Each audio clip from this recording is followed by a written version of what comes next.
Il n'y a pas si longtemps, on pensait que l'espace était plongé dans un silence absolu.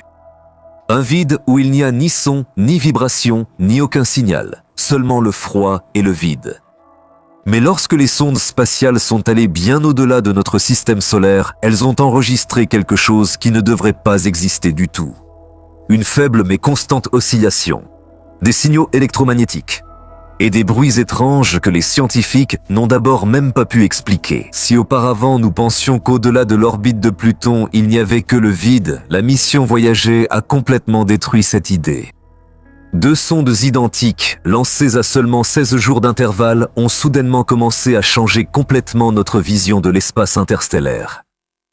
Il n'y a pas si longtemps, la communauté scientifique, tout comme les gens ordinaires, croyait que l'espace interstellaire était absolument silencieux.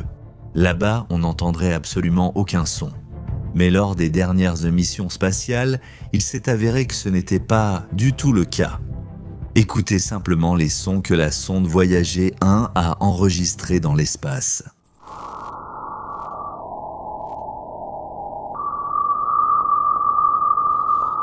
Comment a-t-il pu apparaître dans un endroit où aucun signe de vie n'a été détecté ? Ce ne sont là que quelques-unes des découvertes que nous avons faites au cours de la mission Voyager. Avant cela, Voyager 2 avait découvert des informations qui ont obligé les scientifiques à revoir les données établies sur la densité de l'espace interstellaire. Les circonstances ont fait que nous avons pu l'apprendre précisément maintenant. Que sont exactement Voyager 1 et Voyager 2 ? En quoi sont-ils différents ? Et lequel des voyagers s'est avéré le plus utile pour la science mondiale ? La mission initiale de ces sondes spatiales était d'étudier les 4 plus grandes planètes de notre système, à savoir Neptune, Uranus, Saturne et Jupiter. Selon les scientifiques de la NASA dans la seconde moitié du XXe siècle, ces corps célestes devaient se trouver dans une position telle que la gravité aurait contribué à augmenter la vitesse des voyagers. S'ils avaient été lancés soit trop tôt, soit trop tard, la mission aurait pu être considérée comme un échec. Il fallait agir au bon moment, car les planètes ne seraient alignées à nouveau que dans 176 ans. Si la mission avait échoué, nous n'aurions aujourd'hui ni les enregistrements des sons de l'espace, ni les photos uniques des planètes géantes à notre disposition. Quelles étaient donc les différences entre les 2 appareils ? En termes de caractéristiques, ils sont absolument identiques. Une longueur de 2,50 m, un poids de près de 800 kg, 16 propulseurs, un dispositif de mémorisation d'informations de 67 mégaoctets. Vous avez sûrement une question. Puisque les voyagers ne diffèrent pratiquement pas l'un de l'autre, pourquoi alors leur efficacité varie-t-elle autant ? La mission a commencé au Cap Canaveral, en Floride, à l'été 1977. À ce moment-là, les scientifiques ont lancé Voyager 2 dans l'espace. Son frère jumeau a été envoyé 16 jours plus tard. Depuis lors, les 2 engins explorent l'espace. Et la différence dans le temps de lancement a placé Voyager 1 et Voyager 2 dans des conditions différentes. Comment les 2 engins ont-ils fonctionné dans l'espace ? Bien que Voyager 2 soit resté plus longtemps dans l'espace que Voyager 1, c'est ce dernier qui a eu le plus d'avantages au début. Tout cela parce que l'engin a effectué des manœuvres gravitationnelles, ce qui lui a permis d'atteindre Jupiter plusieurs mois avant son frère jumeau. Au printemps 1979, Voyager 1 a ajouté de nouvelles découvertes à son palmarès avec des données sur 2 satellites inconnus de Jupiter et des photos d'activité volcanique sur un autre satellite de la planète géante. Voyager 2 n'est pas resté inactif non plus, essayant de rattraper l'autre engin. Cela a porté ses fruits, car bientôt sont apparues des données sur un nouveau satellite de Jupiter à Drastée, ainsi que les premières images des anneaux de la planète. Concernant le satellite, il se trouve dans l'un des anneaux de Jupiter et il est impossible de l'observer depuis la Terre. Sans Voyager 2, nous n'aurions peut-être jamais su l'existence d'Adrastée. Et qu'en était-il de Voyager 1 ? Au début des années 80, il a fourni des images de Saturne et des données sur ses nouveaux satellites Pandore, Atlas et Prométhée. Dès que les informations ont été traitées sur Terre, Voyager 1 a changé de trajectoire et s'est dirigé au-delà des limites de notre système solaire. 9 mois plus tard, Voyager 2 a également atteint Saturne et a pris des photos de la planète. Après, l'appareil a atteint Uranus et pris des photos pour recueillir des informations sur sa température. C'est ainsi que nous avons appris qu'Uranus pouvait être considéré comme la planète ayant les températures les plus basses du système solaire, à savoir près de 60 Kelvin, soit moins 214 degrés Celsius. Voyager 2 ne s'est pas arrêté là et, 3 ans plus tard, il a photographié Neptune, enregistrant une activité orageuse dans la partie sud. L'appareil a obtenu le statut de seul appareil ayant pu explorer 4 planètes de notre système. En cela, Voyager 2 a surpassé son frère jumeau. Après avoir exploré Neptune, il a arrêté les dispositifs d'enregistrement et est parti étudier l'espace interstellaire. Revenons à Voyager. Il devait lui aussi arrêter le fonctionnement des dispositifs d'enregistrement, mais avant cela, alors qu'il se trouvait à 6 milliards de kilomètres du Soleil, le 14 février 1990, il a pris une photo du système solaire, connue sous le nom de portrait de famille. Et l'une des photos les plus célèbres et incroyables a été appelée un point bleu pâle, sur laquelle est représentée notre planète, la Terre. Ainsi, les 2 Voyager ont quitté le système solaire. Qu'est-ce qui les attendait au-delà ? Voyager 1 a battu un nouveau record en devenant l'engin construit par l'homme le plus éloigné de la Terre. Ajoutons à cela une vitesse record de 17 km par seconde. Avec de telles performances, Voyager 1 a traversé la zone des vents solaires et s'est retrouvé directement dans l'espace interstellaire. Quant à Voyager 2 en 2012, il a obtenu le titre de la sonde ayant passé le plus de temps en mission spatiale depuis 1977. En 2018, le plus intéressant a commencé. Dès que Voyager 2 s'est retrouvé dans l'espace interstellaire, il a immédiatement détecté quelque chose d'incompréhensible. Depuis l'école, on nous disait que l'espace était absolument silencieux, que c'était le vide. Mais tout s'est avéré différent. En fait, la densité des vents solaires est d'environ 10 particules par centimètre cube. En traversant la limite du système solaire, la densité atteint déjà 2000 électrons.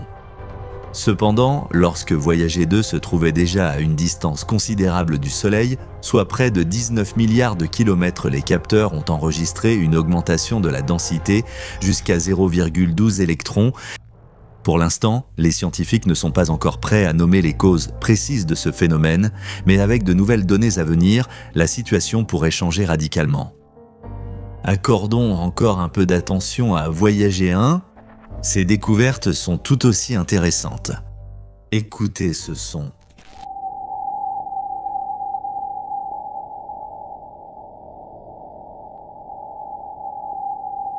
C'est ainsi que vibre le plasma, qui se trouve le plus souvent dans l'espace cosmique et qui fait partie des étoiles.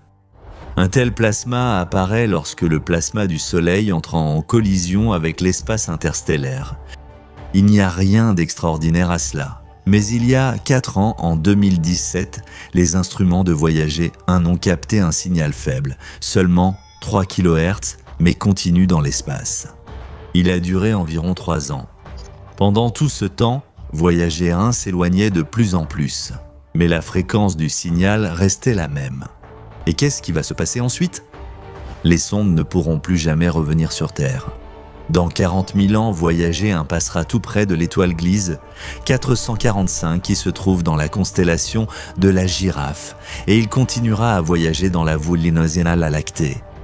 Son frère jumeau, en plus de croiser un amas de comètes près du système solaire, passera également, après le même laps de temps, non loin des constellations d'Andromède et de l'étoile Ross 248.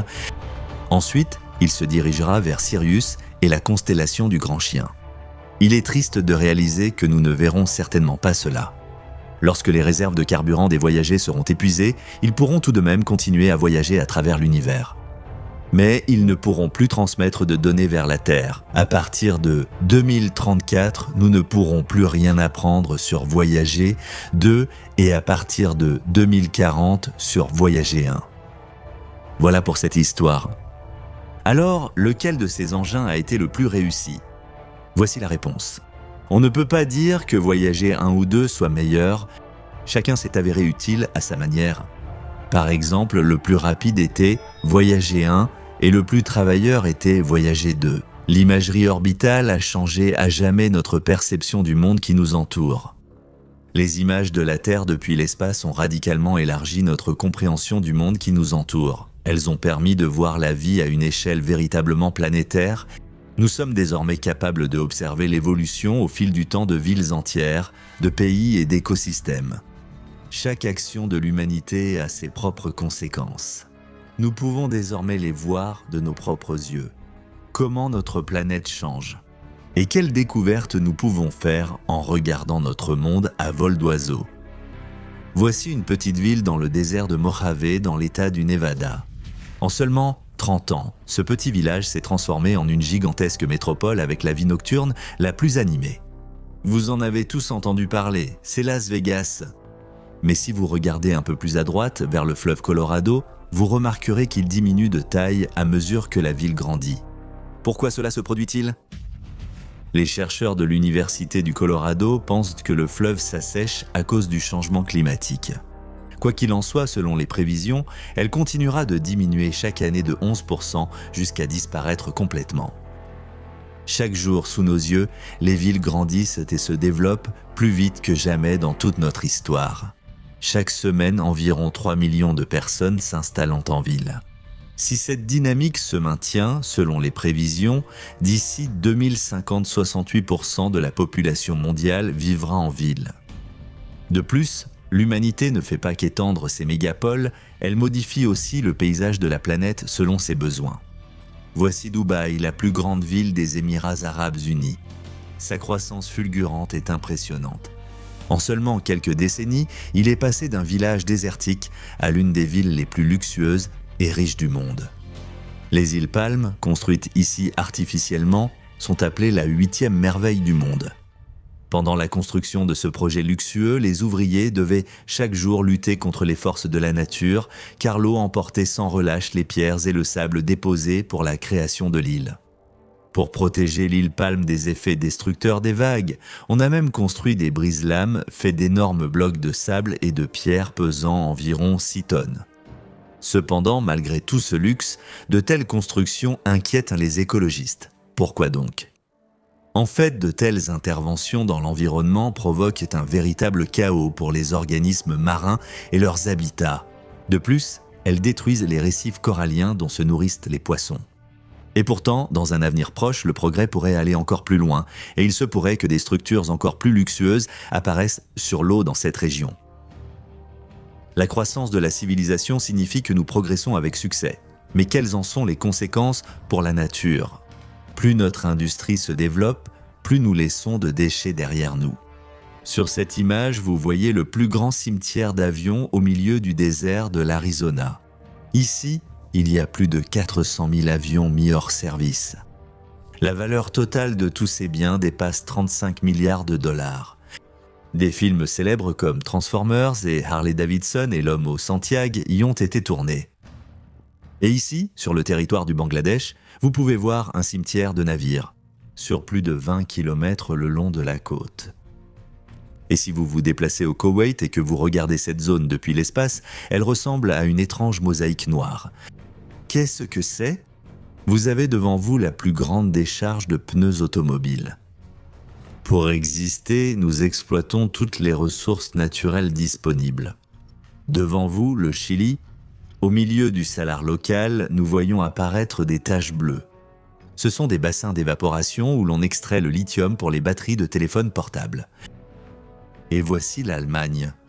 Ici, la carrière qui fournit la centrale électrique en lignite s'agrandit chaque année. Mais ce sont les forêts qui subissent les plus graves dégâts. Avant le développement de la civilisation humaine, il y avait environ 6 000 milliards d'arbres. À ce jour, nous avons déjà abattu la moitié des arbres de la planète et chaque année, nous en abattons encore 10 milliards. Chaque minute, nous détruisons une zone forestière équivalente à la superficie de 40 terrains de football. Selon l'Agence nationale de recherche spatiale du Brésil, en 2020, le taux de déforestation de la forêt tropicale amazonienne a atteint son niveau le plus élevé depuis 12 ans. Ces arbres produisent 20% de l'oxygène mondial, mais selon les données actuelles, ils auront complètement disparu d'ici 2050. Les satellites viennent à la rescousse. Ils aident à surveiller les forêts, à détecter rapidement la déforestation illégale et à prendre des mesures rapides. Peu de gens le savent, mais les arbres sont importants pour nous parce qu'ils absorbent le dioxyde de carbone produit par nos industries. Comme il y a de moins en moins d'arbres, l'équilibre de notre atmosphère est perturbé. Cela provoque le réchauffement climatique et l'augmentation de la température à la surface de la Terre. À quoi cela mène-t-il ? La conséquence la plus visible du réchauffement climatique est la fonte des glaciers. La température en Arctique a déjà doublé. Sur ces images, vous pouvez voir l'évolution. Et si nous nous rendons en Alaska, aujourd'hui les glaciers locaux fondent 100 fois plus vite que ce qui avait été prévu auparavant. Au Groenland aussi, il fait de plus en plus chaud. La vitesse de fonte des glaciers locaux est devenue 7 fois plus élevée qu'aux années 1990. Quelles conséquences pour nous, humains ? Plus les glaciers fondent, plus le niveau de la mer s'élève. Selon les dernières données, le niveau de la mer augmente actuellement de 3,6 mm par an. C'est le rythme le plus élevé de toute notre histoire. Si cette tendance ne ralentit pas et que le niveau de la mer continue de monter, d'ici 2050, nous serons confrontés à des inondations massives et nous risquons de perdre 800 millions de personnes. Le plus grand risque concerne les zones habitées qui bordent les mers et les océans. Londres, New York, Tokyo, ces zones seront submergées en premier. Cependant, les inondations ne sont pas le seul problème du réchauffement climatique. Hurricanes. Grâce aux satellites, nous pouvons les suivre à l'avance et prévoir leur trajectoire et le lieu où ils vont frapper. Au cours des dernières années, le nombre de catastrophes liées aux ouragans a augmenté. Les climatologues associent la hausse des ouragans à l'augmentation du dioxyde de carbone atmosphérique. Selon eux, l'augmentation des températures moyennes annuelles qui en résulte a perturbé la circulation de la chaleur dans l'atmosphère. Leur excès se manifeste sous forme d'ouragans.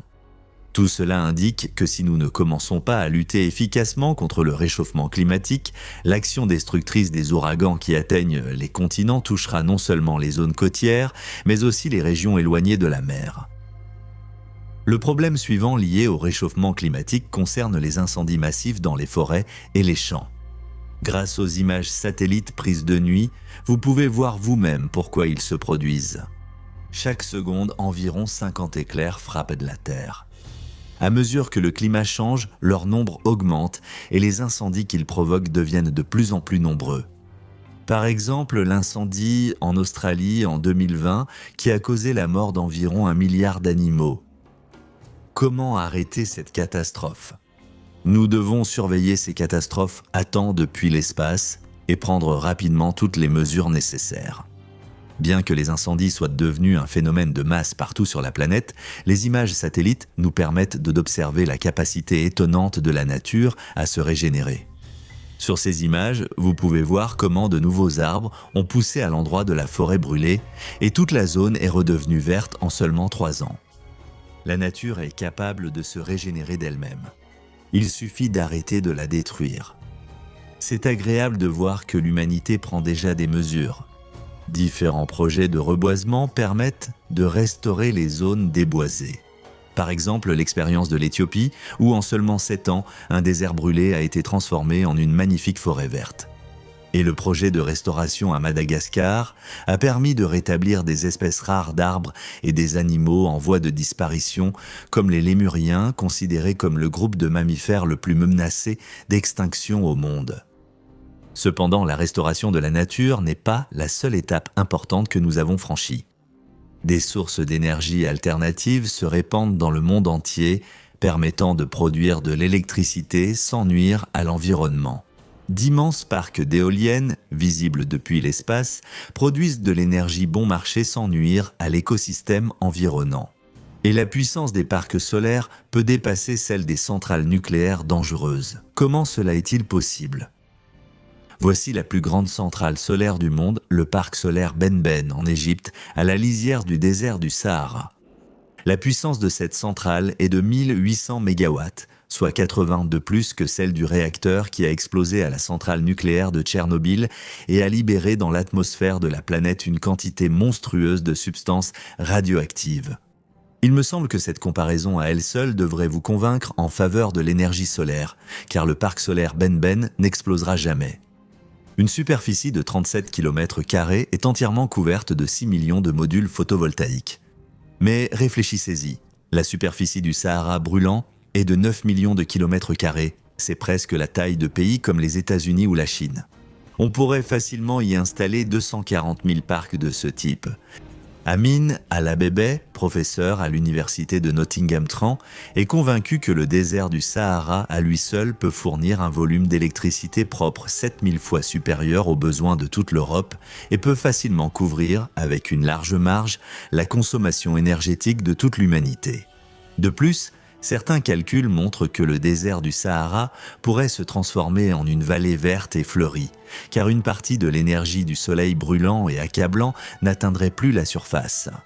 Il est possible qu'à l'avenir, nous apprenions à nous développer sans nuire à la planète. Et grâce aux images satellites, nous avons désormais la possibilité de le contrôler. À votre avis, quelle est la principale mission que les futurs colons martiens voient pour eux-mêmes ? Bien sûr, terraformeur et coloniser un corps céleste dépourvu de vie. Mais est-il vraiment si désertique ? Les sondes qui parcourent sans relâche la planète rouge, en particulier Curiosity, prouvent-elles le contraire ? Par exemple, l'appareil mentionné récemment a envoyé une photo sur laquelle on distingue clairement une créature inconnue de la science, bien qu'entièrement pétrifiée. Les astronomes ont immédiatement surnommé cette étrange créature, ressemblant à un dragon poilu grotesque, Champo, et ont commencé à se creuser la tête pour savoir de qui il pouvait s'agir. Il est possible que les pionniers martiens se fassent une idée erronée de la vie sur la planète rouge. Et si en réalité, elle était peuplée de différentes créatures qui se cachent pour l'instant dans des grottes et des failles rocheuses ? Cependant, revenons à Champo. Actuellement, Curiosity explore le cratère d'impact Gale, plus précisément les environs du mont Sharp, là où les sols argileux laissent de place aux roches sulfatées. Le rover porte parfaitement son nom, Curiosity, car il est vraiment très curieux. En effet, c'est à Curiosity que l'on doit une série de découvertes étonnantes dont nous parlerons un peu plus tard. Selon Life Science, Curiosity est tombé sur Champo le 27 juillet 2021. L'objet est très petit, sa hauteur n'est que d'environ 16 cm, mais cela n'enlève rien à l'importance de la découverte. Avec un peu d'imagination, on peut voir un iguane ou une autre créature étrange dans ce fragment insolite de roche martienne. Ce phénomène n'est pas réservé uniquement aux personnes souffrant de pareidolie, cette tendance à voir des images illusoires à partir d'objets réels, mais il est également accessible à des observateurs tout à fait sains. Donc Champo en pierre, qu'est-ce que tu es ? 4 principales versions expliquent de l'apparition de cette silhouette étrange dans la poussière martienne. Récif océanique. Des formations similaires apparaissent sous l'effet de l'eau de mer. Ce n'est pas pour rien que Mars est appelée la planète de la vie passée. On pense qu'il y a des milliards d'années, une végétation luxuriante prospérait ici, d'immenses océans s'étendaient, des mers sans fin et des lacs purs couvraient de la planète. Il est symbolique que le rover martien ait découvert une texture mystérieuse au pied du mont Sharp, situé pratiquement au centre du cratère Gale de 154 km de diamètre et s'élevant à 5,5 km au-dessus de celui-ci. Son apparition ici est attribuée à l'érosion des roches sédimentaires, c'est-à-dire à leur destruction par l'eau courante. Ainsi, Champo pourrait très bien représenter une partie d'une formation récifale. Produit des éclairs martiens. Curiosity a pris une photo suffisamment détaillée grâce à la caméra haute sensibilité Chemcam et au microscope à distance RMI. Ainsi, on peut examiner la structure en détail. Peu après, les scientifiques ont conclu qu'il pourrait s'agir d'un fulgurite, un minéral qui se forme à la suite d'un impact de foudre. Sur Terre, il est assez rare, principalement dans les régions montagneuses. Les astronomes connaissent bien les orages martiens. C'est pourquoi un certain groupe de spécialistes a classé Champeau parmi les fulgurites. Il est intéressant de noter qu'un éclair capable de transformer du sable, du quartz, de la silice et d'autres roches en tubes de verre fondu doit posséder une puissance incroyable. En effet, la température de fusion du sable, par exemple, dépasse les 1700 degrés Celsius. Il n'est donc pas étonnant que des structures similaires subsistent après des explosions nucléaires au sol. Une figurine en lave. La troisième version est très prosaïque. La structure découverte à la frontière des sols argilo-sulfatés est apparue à la suite d'une ancienne activité volcanique de la planète rouge. Autrement dit, Champeau est une sorte de monument des anciennes époques martiennes, car le cratère Gale a environ 3,8 milliards d'années, un représentant de la faune martienne. C'est l'une des hypothèses les plus exotiques qui suggère que cette structure étrange n'est rien d'autre qu'une créature pétrifiée il y a des millions d'années, frappée un jour par la foudre. Ou, autre possibilité, il a été recouvert de lave. Si tel est le cas, cela signifie qu'il y a bien eu de la vie sur Mars. Est-il possible que certaines de ces formes aient survécu jusqu'à notre époque ? Laissons la résolution de ces questions aux scientifiques chevronnés et rappelons-nous plutôt ce que la sonde Curiosity a réussi à découvrir en 9 ans de présence sur Mars. En ce moment même, l'appareil se déplace sur la pente du mont Sharp, poursuivant l'étude détaillée des sols locaux. Il tombe régulièrement sur des découvertes intéressantes dont le cratère Gale regorge. Il est notable que presque tous les artefacts trouvés par le rover reçoivent des attributs humains du public et même des astronomes.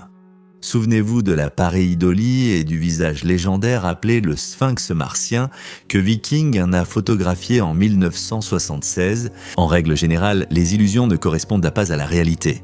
Elles sont le résultat de l'effet de la lumière, de l'ombre ou de l'angle sous lequel la photo a été prise. Néanmoins, Curiosity possède dans son arsenal quelques découvertes étonnantes. En 2013, sur l'un des clichés, des observateurs attentifs ont découvert une structure qui ressemblait comme 2 gouttes d'eau à une grenouille pétrifiée. Et 1 an plus tôt, la sonde martienne a aperçu sur la planète rouge quelque chose qui ressemblait à un fragment de doigt humain sur lequel on distinguait clairement un ongle. Ce ne sont que quelques découvertes. Dans le cratère Gale, Curiosity a découvert à différentes périodes un rat de pierre, un fémur humain, un casque de soldat allemand, une flore martienne et les restes d'un animal inconnu. Et même une sorte de poignée de porte brillant intensément sous les rayons du soleil. Tout cela, ce sont des illusions visuelles ? Vous ne trouvez pas qu'il y en a un peu trop ? D'ailleurs, le 3 avril 2013, Curiosity a envoyé sur Terre une photo d'un mystérieux feu sur fond de chaînes de montagnes s'élevant à l'horizon. Les scientifiques pensent que ce phénomène est dû à un reflet de la caméra du rover martien pour des raisons techniques. Chacun est libre de tirer ses propres conclusions. Pour être juste, il convient de noter que, bien que Curiosity soit en tête en matière de découverte martienne, d'autres sondes, comme Opportunity, se sont également distinguées dans ce domaine. En ce qui concerne Champeau, sa découverte ajoute une nouvelle question à la liste des mystères non résolus. En explorant le cratère Gale, l'appareil a fait une autre découverte par hasard. Il s'est avéré que les sols argileux, sur lesquels le mystérieux personnage martien a été découvert, sont beaucoup moins stables qu'on ne le pensait auparavant. Cela signifie que les traces de vie microbienne qui auraient pu exister à cet endroit ont peut-être été effacées de la surface de Mars à cause de l'activité du sol. Alors, quelle conclusion peut-on tirer en observant les images prises par l'appareil martien Curiosity ? Plus la technologie devient avancée, plus on peut distinguer clairement la surface de la planète rouge en se représentant nettement ses paysages et ses panoramas. Et ce n'est pas mal. Comme on dit, c'est là-bas que nous devrons vivre. Mais cela ne réduit pas le nombre de questions et de mystères. C'est même plutôt le contraire. La seule planète qu'il est impossible d'observer, même avec les télescopes les plus puissants d'aujourd'hui. Les anciens savants supposaient que sous son épaisse couche de nuages se cachaient des jungles étouffantes, sous l'ombre desquelles vivaient d'horribles créatures qui se dévoraient mutuellement jour et nuit. D'autres, en revanche, étaient convaincus qu'on y trouvait des buissons paradisiaques en fleurs, des mers et des rivières pleines de poissons et un climat chaud et agréable. Certains écrivains de science-fiction imaginaient un immense océan, unique sur toute la planète. Mais la science moderne a complètement démoli toutes ces hypothèses. Alors, que cache donc cette petite planète? Et quel est son destin aujourd'hui? Aujourd'hui, nous partons en vacances sur notre voisine la plus proche, Vénus. Ce n'est pas la planète de l'avenir pour les terriens, mais un véritable enfer. Mais reprenons depuis le début. L'homonyme de la déesse romaine de l'amour et de la beauté, la seule planète du système solaire portant un nom féminin, tourne à 40 millions de kilomètres de la Terre lors de ses positions les plus proches et constitue le point le plus lumineux de notre ciel après la Lune. Dans certaines conditions, on peut même la voir en plein jour. Cela s'explique par l'incroyable capacité de Vénus à réfléchir la lumière du Soleil grâce à une couche atmosphérique de 85 km d'épaisseur, 100 fois plus dense que celle de la Terre. Une année sur Vénus dure 225 jours terrestres, tandis qu'une rotation sur son axe prend 243 jours terrestres. Cela signifie qu'une journée vénusienne est plus longue que son année propre.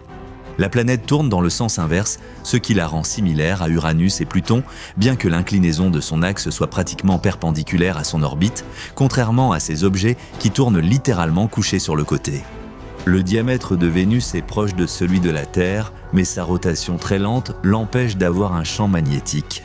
De plus, aucun satellite n'accompagne son voyage solitaire sur son orbite. L'atmosphère de Vénus est composée à 96% de dioxyde de carbone, avec de faibles traces d'azote, d'argon et d'hélium, et ces nuages sont constitués d'acide sulfurique concentré. Des vacances sur Vénus seraient inoubliables pour un touriste terrestre, mais il ne pourrait malheureusement pas rentrer chez lui. De nombreuses sondes ont été envoyées vers notre mystérieuse voisine nuageuse, mais beaucoup de missions n'ont jamais pu aboutir. Cependant, certains engins ont tout de même réussi et ont transmis des données détaillées, ce qui a permis aux terriens de découvrir de nombreux secrets vénusiens. Pour se reposer correctement sur Vénus, il faut savoir qu'il est impossible de s'en sortir sans une combinaison hermétique spéciale. Malheureusement, sur Terre, on ne l'a pas encore inventée, car sur Vénus, avec une chaleur de près de 500 degrés même le plomb fond. Emporter une sonde est inutile car les pluies d'acide sulfurique la détruiront de toute façon. Pour revenir à la combinaison spatiale, il faut noter qu'elle doit résister à une pression qui est 92 fois supérieure à celle de la Terre, c'est-à-dire équivalente à celle que l'on trouve à 1 km de profondeur sous la mer. Les vacances sur Vénus sont déconseillées aux personnes souffrant d'hypertension. Mais même un touriste ordinaire, qui voudrait par curiosité jeter un œil par exemple au fond du canyon de Diane sur Vénus, doit aussi être prudent, car la pression y est 119 fois supérieure à celle de la Terre. Impossible d'échapper à cette pression, même au sommet des pics de 11 km de Vénus, où elle atteint 45 bars, soit 45 fois plus que ce que nous connaissons. Il y a énormément de vent sur Vénus. Ce n'est pas une exagération, le légendaire Mary Poppins n'aurait probablement pas apprécié la brise vénusienne. À 60 km d'altitude, dans les nuages, soufflent des vents atteignant 400 km par heure, mais juste au-dessus de la surface, ce n'est pas plus simple. En marchant une dernière fois sur les vastes étendues de la deuxième planète depuis le Soleil, vous vous sentiriez comme un punching ball. Cet effet est possible parce que l'atmosphère de Vénus n'est que 14 fois moins dense que l'eau. Un vent soufflant à 1 km par seconde serait perçu comme un coup puissant d'un kickboxer professionnel poids lourd. Bien qu'il fasse très chaud sur Vénus, le voyageur ne verrait qu'une brume trouble, semblable à une journée nuageuse sur Terre. Si un touriste souhaite un peu de fraîcheur, il peut grimper sur les sommets des montagnes et profiter de 400 degrés au lieu des 500 habituels. Un terrien, assis sur un rocher pour la dernière fois, verra le coucher de soleil vénusien qui se produit là où le soleil devrait se lever. Et il entendra un silence mortel, interrompu par de violentes rafales de vent et les sons caractéristiques du mélange de l'acide sulfurique avec les maigres restes d'eau. Les montagnes sur Vénus sont très grandes, atteignant jusqu'à 100 km de diamètre, beaucoup d'entre elles ressemblent à d'énormes crêpes. Ce sont principalement des volcans dont la lave forme ces formes étranges. La dernière chose que réalisera le touriste malchanceux sera la pensée triste suivante.